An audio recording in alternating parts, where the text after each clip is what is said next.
Most people think surgery means one operation and you're done. But in advanced colorectal cancer with liver spread, there is a strategy where we sometimes split the surgery into two separate stages, both focused on the same liver. Why? Because sometimes removing everything in one go would leave too little of the liver behind to survive. So we operate twice, harnessing careful planning and regeneration of the liver. It sounds complex, but it's one of the most fascinating advances in modern cancer surgery. Let me explain. Hi, I'm Dr. Sanket Mehta from SSO Cancer Centre and welcome to our channel. Here, I break down advanced cancer surgery topics into clear, patient-friendly explanations. In this video, we'll cover why staged hepatectomy is sometimes performed, how the liver regenerates in between surgeries, the different techniques like portal vein embolization, two-stage hepatectomy, and ALPPS, and the risks and benefits supported by real-world data. I also will discuss what recovery looks like for a patient, and by the end, you will see why two surgeries can be safer and more effective than one. To understand two-stage hepatectomy, you need to know one key fact.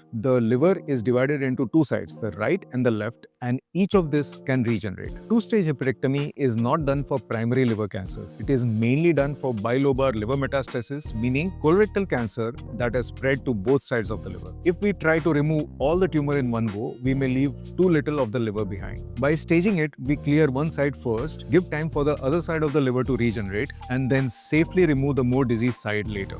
A two-stage hepatectomy means splitting the surgery into two steps. Step 1. Clear the side of the liver that is less involved. For example, if there are 3 metastases on the left side and 10 on the right, we remove the left side tumors first. We often combine this with portal vein embolization, which diverts the blood flow to the future remnant side and that stimulates the growth of that side. Step 2. After 4 to 6 weeks, once the healthier side has grown sufficiently, we proceed to remove the heavily diseased side of the liver, which is often the right side. This way, patients who would otherwise be told nothing can be done may become candidates for complete clearance. There are 3 main strategies doctors use. 1. Portal vein embolization. Block the blood supply of the tumor-bearing lobe. This forces the other side of the liver to grow over 4 to 6 weeks. This allows for a safer second surgery. In the classic two-stage hepatectomy, stage 1 involves removal of the smaller tumors in the future liver remnant side, often combined with a portal vein embolization. And then the two-stage or the second stage of the surgery resects the larger disease side. This leads to a long-term survival of 35 to 40% at 5 years in carefully selected patients. ALPPS is another strategy, which is an acronym for associating liver partition with portal vein ligation for staged hepatectomy. In this, stage 1 involves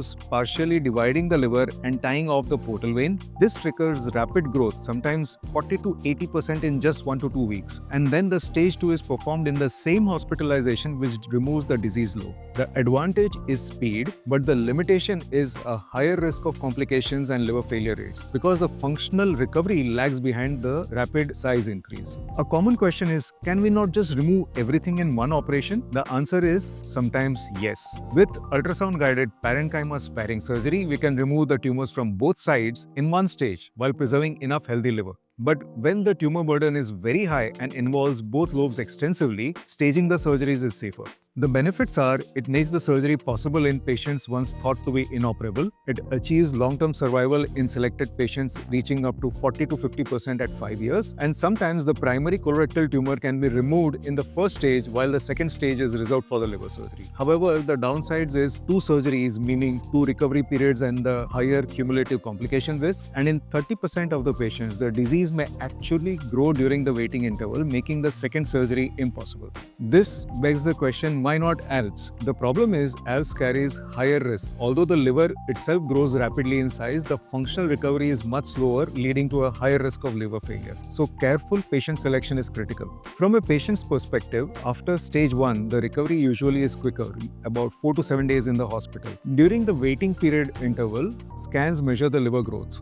The stage 2 is the bigger surgery where the recovery is a little longer, around 2 to 3 weeks. Although it means 2 operations, but the potential reward is complete curative clearance. The key takeaway is this: two-stage hepatectomy is about turning the impossible into possible. It allows us to operate on patients with bilobar liver metastasis who otherwise had no surgical option. Through careful staging, portal vein embolization, and sometimes ALPPS, we make big surgeries safer and give patients a chance at long-term survival. So if you or someone you know who is told that liver surgery needs to happen in 2 stages, don't be alarmed. It's not indecision. It's advanced planning designed to give the safest and the best possible outcome. I'm Dr. Sanket Mehta from SSO Cancer Centre, and thank you for watching. If this video gives you clarity, share it with someone navigating complex liver surgery decisions. Sometimes 2 steps are what makes cure possible.